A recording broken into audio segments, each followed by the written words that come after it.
Well, I hope everyone at home has had a nice, relaxing international break. Not much has happened, so I can't imagine there's too much for Connor and I to discuss. Connor, how are you?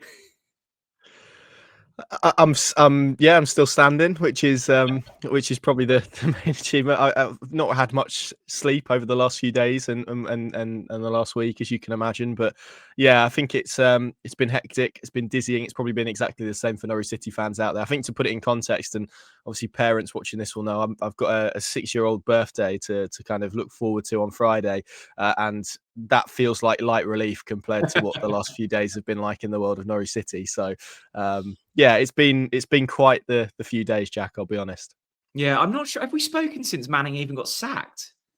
I'm not sure I we don't know have. what day of the week it is anymore, to be honest. I think we were talking before that final home game, and obviously so much has happened since that point. Of course, Norwich have a new head coach. He goes by the name of Philippe Clement, former Rangers. You guys all know about him. Connor, I think the interesting thing for me, and it'd be great to get your insight on, is the journey of how we've got to this point. The sacking of Liam Manning obviously happened. I think the club made it pretty clear that they wanted a head coach in place by the Birmingham game, which is coming up, which gave them, just under 2 weeks to try and get everything in place. It feels like we've gone through every name, and actually each of those names seem to have had kind of credible sources, and there has actually been some substance behind the rumours, to end up on a man that I don't think anyone was expecting until 8 o'clock on Monday evening. So Jon Dahl Tomasson, Gary O'Neill, Will Still,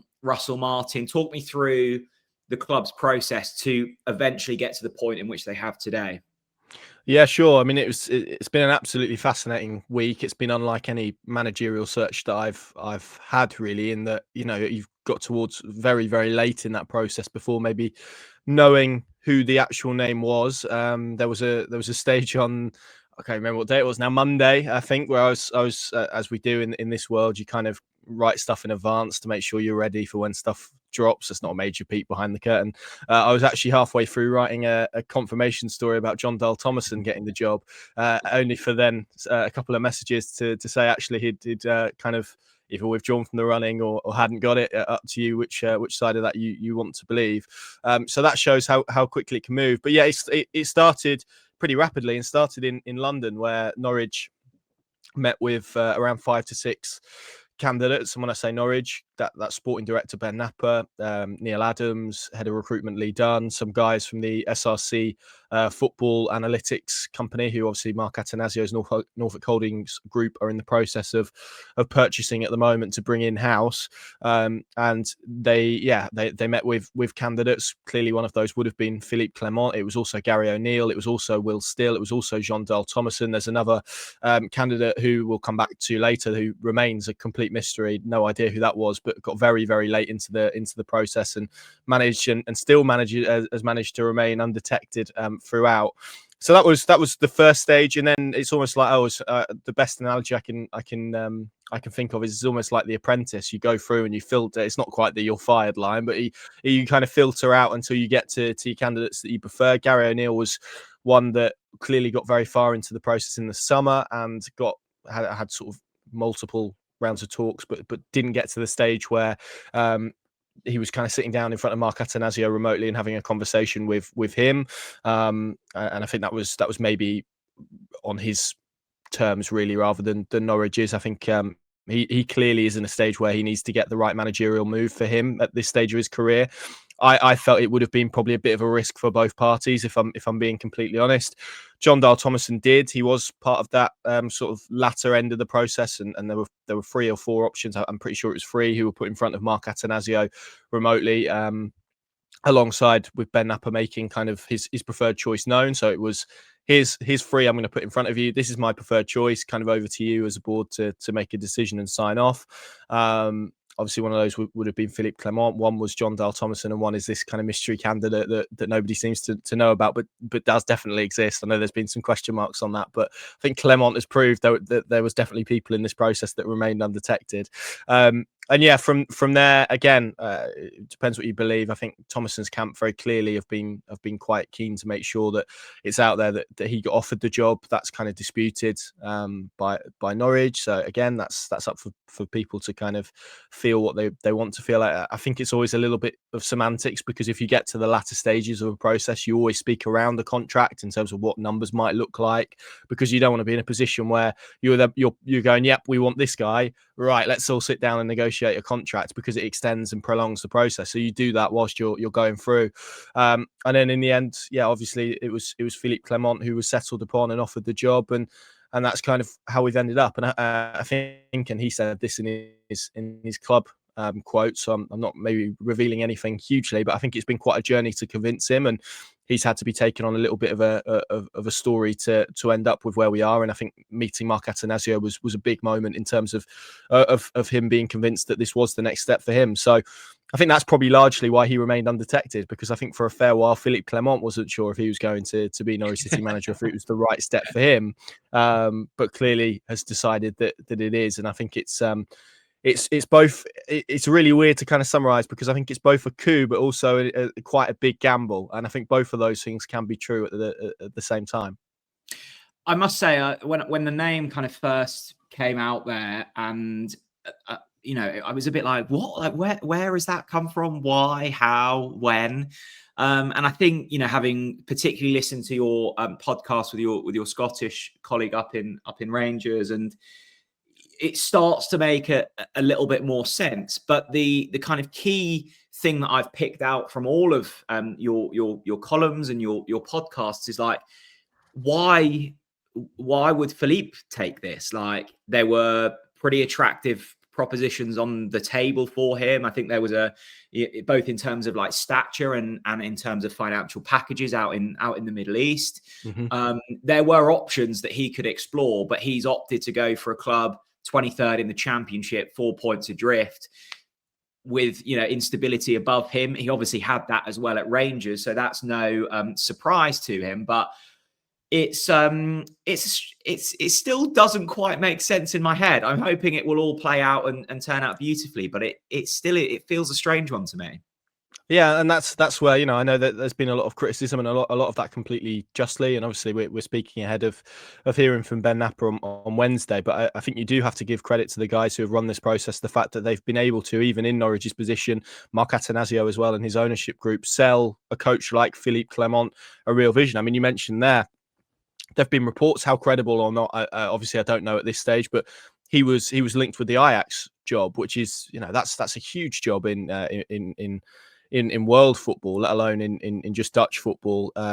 Stade Rennes as well, like you say, there was the Egyptian club, which I think was fairly lucrative, and someone else took that, and I think it was maybe a Danish coach, but I might be mistaken on that or thinking of the wrong club. And then there's even been some rumours around the Belgium national team with him, although I think the reports state that maybe financially it wasn't quite doable for the Belgian FA. So, but again, even in those realms, it's pretty remarkable that Norwich City have been able to not just get themselves in a conversation with some of those clubs, but actually leapfrog them and get this guy in the building. And you're right, I've asked myself the same question.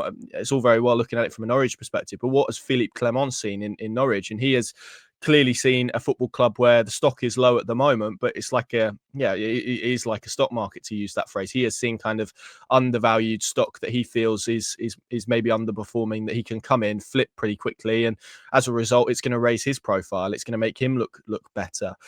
With, of course, and I think we can't underestimate this, and I recognise it's people will kind of wince when I say it, but the Premier League carrot is still there. If you're a Championship club, you are only a league away from the Premier League, irrespective of whether you're 23rd or whether you're 4th, because clubs want to go on that, coaches want to go on that journey and get to the Premier League. That will be a huge driver for him. And I think as well, we can often undersell Norwich a little bit and think it's maybe a bit of a worse job than it is. I think when you think about the stability of the football club, there's an owner there who is not just engaged, but is willing to invest. We can debate whether that's smartly or not, and maybe the people making those decisions, but that factor is still attractive. They've shown over 3-4 windows they're willing to commit money and big money on players and bringing players through the door. training facilities are immaculate and up there with some of the best in the country. It would probably be around a mid-table Premier League training ground, and they do some really innovative work.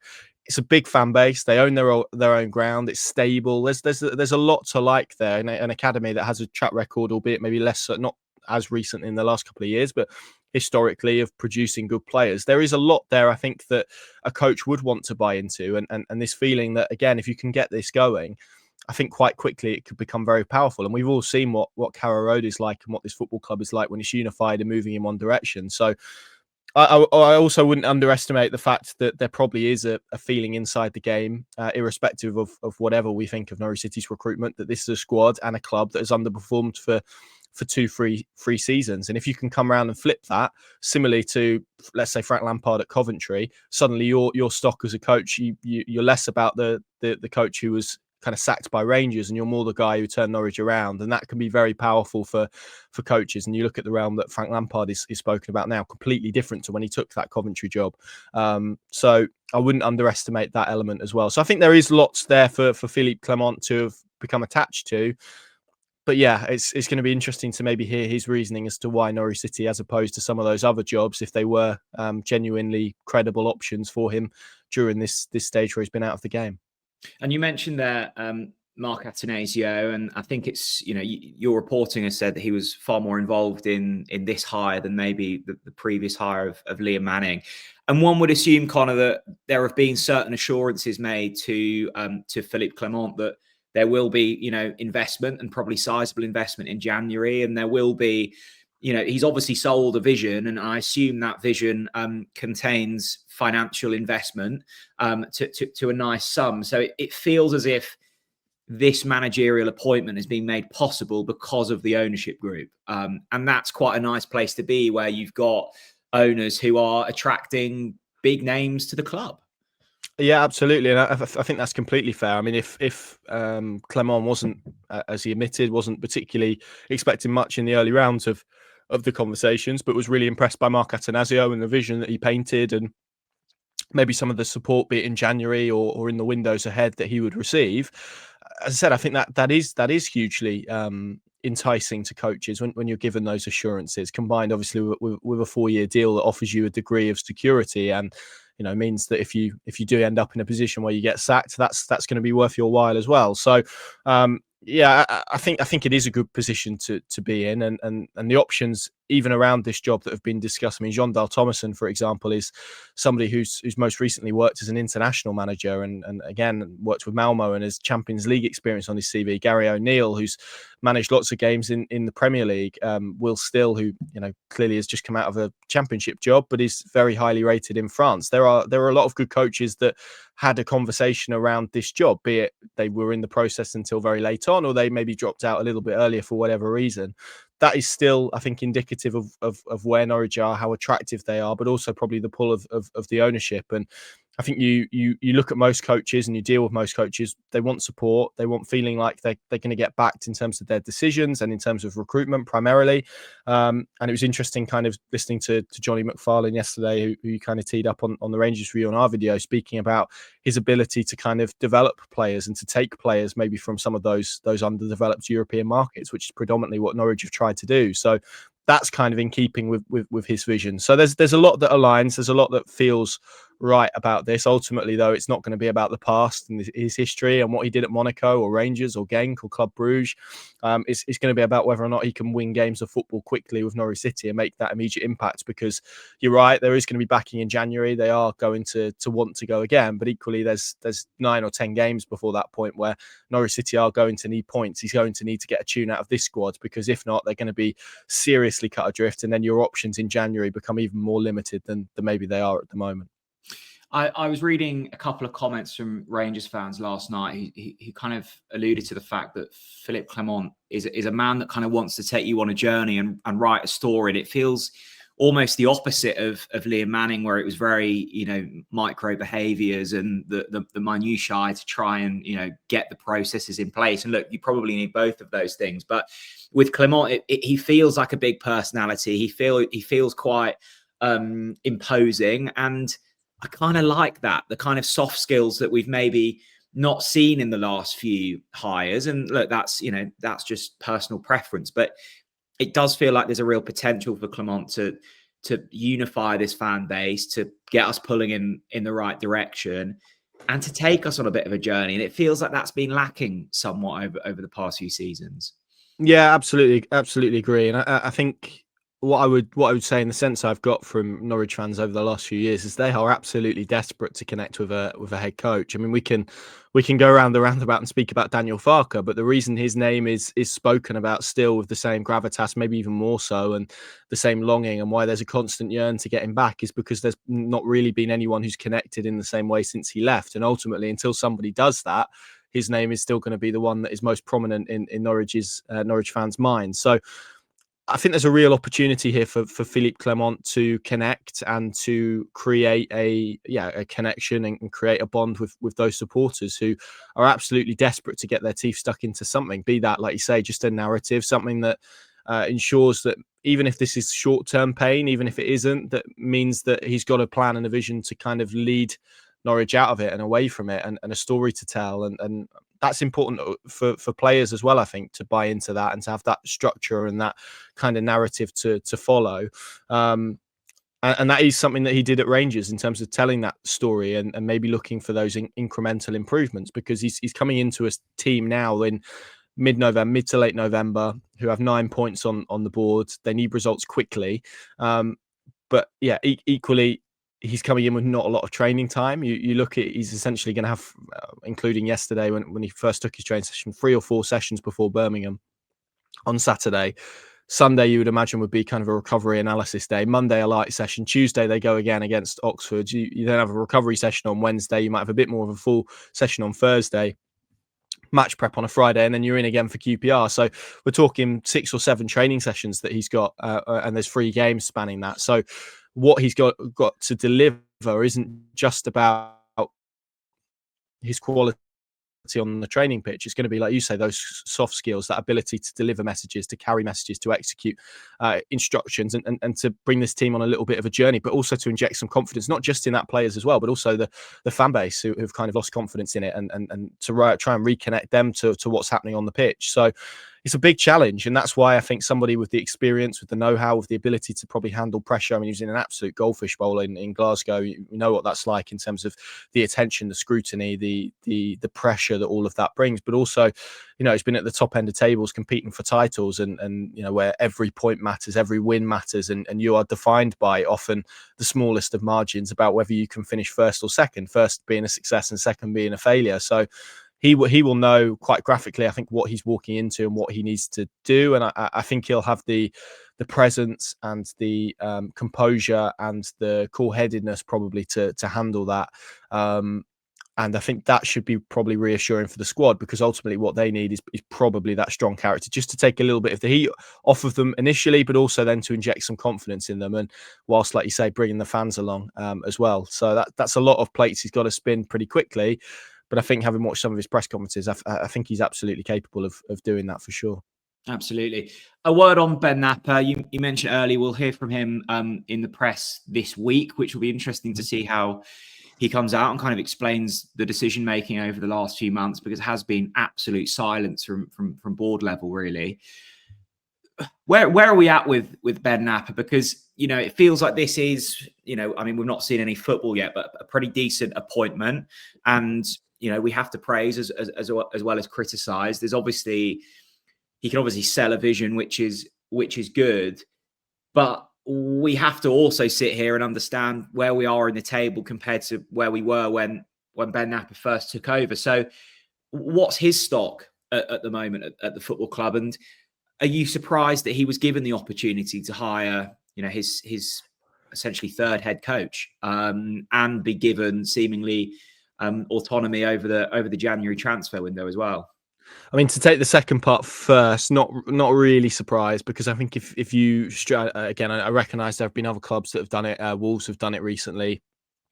Wolfsburg in Germany have done it as well, where they've removed the head coach and sporting director, if not together, then in pretty short order of each other. So it is definitely doable. But I think with both of those clubs, they've probably got a deeper wealth of, deeper well probably of of knowledge and people in strategic football positions that can maybe take on those roles. I don't know if that's quite the case for Norwich. Maybe it is. I'm not sure, but I think it would have been incredibly brave at this stage to blow it up, and therefore I think you do have to give him another opportunity. What is clear is that there's been more involvement from other people this time around in terms of those managerial hires. You mentioned Mark Atanasio's extra role in the process in terms of looking all of the coaches in the eye and knowing about their characters and personality and what he's going to get with them. I think that's a hugely important step, even if it's just to provide a little bit of challenge and robust debate. Clearly, as I said, in terms of the sifting process and the coach identification process, that was also done incorporating Lee Dunn, head of recruitment, Neil Adams, the analysis guys. And again, I recognise people could say, well, you look at their recruitment over the last few years and some of the decisions they've made in data, but all data does really kind of sift options and people down and filter them down. So it does feel like it's been a little bit more collaborative, this one, than maybe the one in the summer was, and maybe the one with Johannes Hoftorp was, absolutely. So I think that is an improvement in a sense, that they've been a bit more rigorous and there's been more heads involved in that. And hopefully with that, I hope has come real challenge, real debate and real proper questions asked about all of those candidates and making sure that they fully understand the pros and cons of each one, because it shouldn't be you get 6-8 months into a hire and suddenly you've got a coach who you didn't realise maybe was unable to manage some of the players that is at his disposal, or has issues with unity, as was maybe levelled at Johannes Hoftorp fairly or unfairly, and with Liam Manning maybe just didn't have that clear style of play. That's stuff you should know well in advance of that, and I hope that's maybe the lessons that they've learned from it.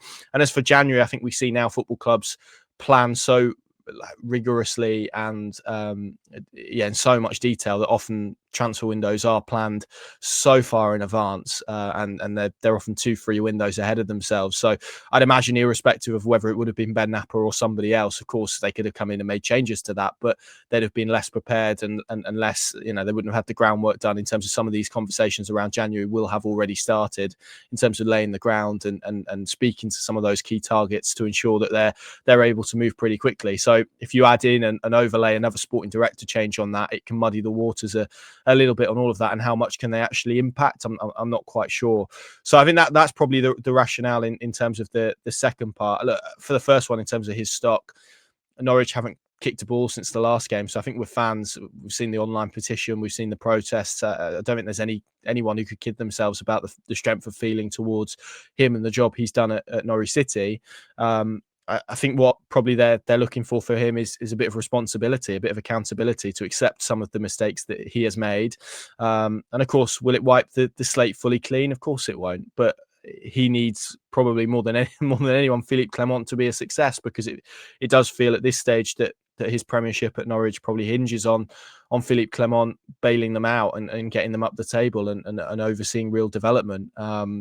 But again, at the same time, it maybe feels like there's been a bit more distance between Clement and Napper than perhaps the other couple of hires, for the reasons we've spoken about in terms of more people involved, more ownership involvement, etc. So, clearly, whilst all that is going on, we know Mark Attanasio, as he said in his Radio Norfolk interview, is kind of running a review in the background on some of these executive guys, Ben Napper, Zoe Webber, all of those people who head those various departments. And he kind of called for a year for that. I get the sense they probably wouldn't want to make any of those kind of drastic exec level changes in season, because of all of these reasons that we're talking about in terms of the turbulence that will cause. So I think for now it will be very much about trying to empower and strengthen Clement and Napper ahead of January to do absolutely everything they can to get Norwich City out of this really precarious, really dangerous situation they are in.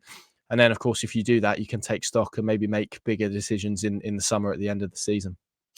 And it's difficult, Connor, isn't it? Because you're obviously looking to January, you're looking to the summer. There feels like a massive opportunity before that, and that's next week. You've got Oxford and QPR at home, and with opportunity also comes a sense of pressure, because look, if Norwich win both of those games, which they probably should be winning against two teams that are also struggling, what a fantastic board to bounce off for the rest of the season. If you don't, and that home form continues, you're already up against it. That gap probably widens. So it feels like squeaky bum time before it's even started. It's incredible. Yeah, and that's kind of what I mean. You for all of the talk and kind of looking ahead to January, and we've just got to get to January and then we can sign some players and it'll be okay. Well, two things really. You've got 9 games before then. Norwich are already 4 points adrift. They need to start winning football matches, and that needs to happen now. Really, it can't happen in 9 games time. And then, of course, it's not like all of those players are going to come in on New Year's Day. They've got a whole month to do that business. So we're probably even talking more games in advance of that in terms of getting people on board.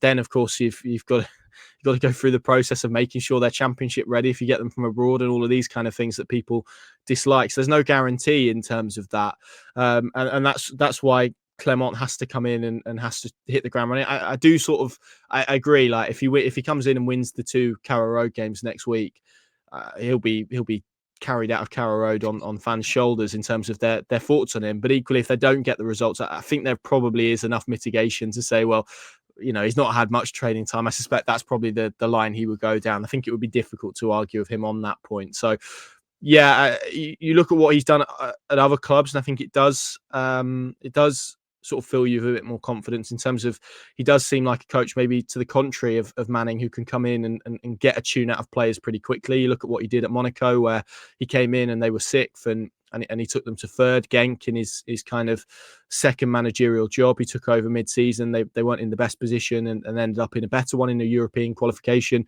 stage, I think. And then the year after he won the league. So there is, and even Rangers, when he went in there, I think he went 16 games unbeaten before they faced Celtic. So there is real evidence across multiple jobs that he can walk in, galvanize the team and get them moving and get quick improvement out of them. And as I've written about, I think on a few occasions, that's where this Norwich job is so interesting for me, and why this hire is so interesting, because of course Norwich City could have gone for want of a better name, let's put a Neil Warnock out there, somebody of that ilk who is a relegation kind of fighting off specialist, a survival specialist.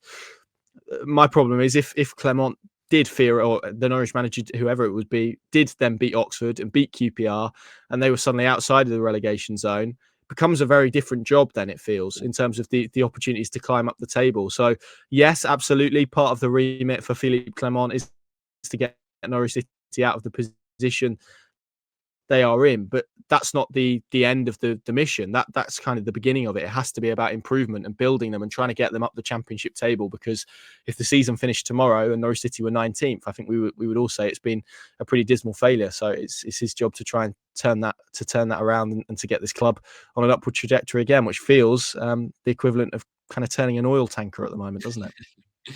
Well, it feels like we have some form of roadmap and direction of travel now, which is a more positive position than we were in 10 days ago.